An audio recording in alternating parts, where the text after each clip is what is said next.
Good evening, my friends. Welcome to Hilbert's Laboratory, the Ghost Story Room.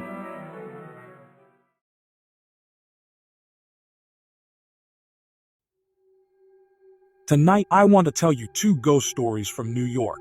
New York has long been considered the heart of the world, the financial and cultural center of the world for nearly 100 years.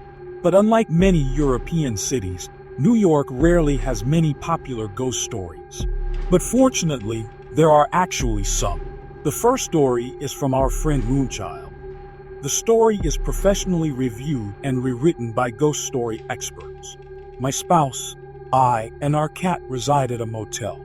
As I've indicated in previous articles, the hotel used to be a penal institution, and the basement was formerly a morgue. One of the rooms we resided in had the greatest paranormal activity, which was a bad experience. When we initially entered the room, the vibe seemed odd. The mood was really gloomy and dreary. Selene, my cat, was pursuing an invisible object around the room one night. She continued attempting to climb the wall and peering up at the ceiling, her eyes darting in every way. All of the energy she was emitting made it clear how uncomfortable she was.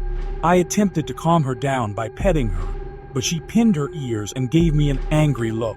Selene is one of the sweetest cats in the world, and she is extremely friendly with people, so her sudden behavior is out of the ordinary. So I backed off and lay down in bed while watching TV. And then Selene jumped up on her cat tree, which was about a foot away from where I was lying. And when I looked over at her, her ears were still pinned, and she was giving me the death stare, looking so angry. She wouldn't stop looking at me.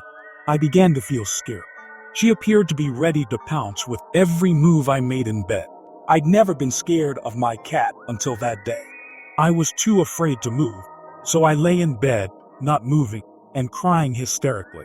The energy in the room was intense and angry. Finally, Selene calmed down and returned to her former self. I was hesitant to pet her at first, but her energy convinced me that she was fine. I cried with relief as I scooped her up in my arms and held her close. Days later, my husband and I relocated to a different room. My spouse became alarmed when he felt a strange, unsettling aura surrounding him while he was taking the final bits of storage out of our former chamber. While my husband was in the previous room experiencing these terrible vibes, my cat and I had already moved into the new room. My spouse doesn't actually think that spirits exist. This time, when he told me he felt those weird energies, something was undoubtedly in that room. Usually, he attempts to find more rational explanations for things. I hope you have fun listening. Now let's start our second story. In December 1990, I was living in New York City, hoping to make it in the rock music industry. I hadn't seen my sister, Deely, pronounced Dali, since she came to see us the previous year. One morning, while I was preparing for my day job, I received a phone call that no brother wanted to receive. My mother spoke 3 words that I'll never forget. Todd, she's gone. And thus began my new existence. My beautiful sister's life had ended. Deely was one of those uncommon persons that everyone adored. She has a wonderfully compassionate soul. I know we tend to remember only the good things about people and simply forget the bad when they pass. But I can honestly say my sister didn't have many negative characteristics. She was a lovely, kind, caring soul who was only supposed to be on Earth for 25 years in this lifetime. She loved and nourished me like a second mother. We were quite close. We had both grown up in an abusive environment after our parents separated, and when my mother remarried, our adolescent years were spent in a tumultuous home with our stepfather. This is why it wasn't surprising, looking back, that even in death, Mom wanted to take care of me by letting me know she was okay. At the moment, I had no idea who was calling. It all started while I was alone in the flat one night, shortly after her injury. The phone rang at exactly 12 o'clock. I knew this because there was a digital clock next to me with huge red digital display numbers. I lifted it up and heard what sounded like a very loud white noise.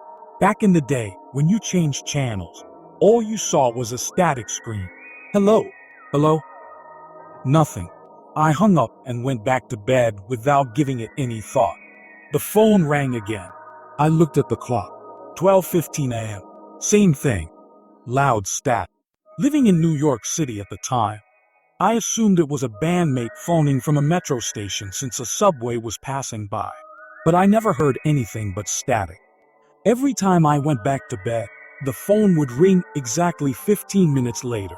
12:30, 12:45, 1 o'clock, and 1:15 a.m. At this time, I knew she was my sister. Goosebumps came over me when I realized that you can only measure something without understanding how you know it. You just do. This continued in exact 15-minute intervals until the final phone call at 3 a.m. Then it came to a complete stop. At the time, I didn't know about spirits using the phone sometimes to try to contact loved ones from beyond. Then I came across a book a few years later that described my experience nearly to a T. I'm not sure why she was unable to make her voice audible above the white noise. Perhaps her soul was too new to the other dimension and wasn't able to project enough energy. No matter. In the end, I knew it was her trying to tell me she was okay. Sister phones me. Following her death, in the years that followed, I had several beautiful contact dreams from her. I once went to a psychic reading, including a panel of well-known psychics from the US Northeast. Psychometry was being used to provide readings. I carried the framed picture of Dealey that she gave me, taken the year before she died away. That in and of itself was amazing if you knew my sister, who detested having her picture taken, but, strangely, had photographs taken of herself that she handed to her closest friends and family not long before her accident. Even now, that still amazes me. I reached up and extended the framed picture to the group of psychics. The information that they gave me was very impressive. A cold sensation indicates that one is no longer in the physical world. Yes.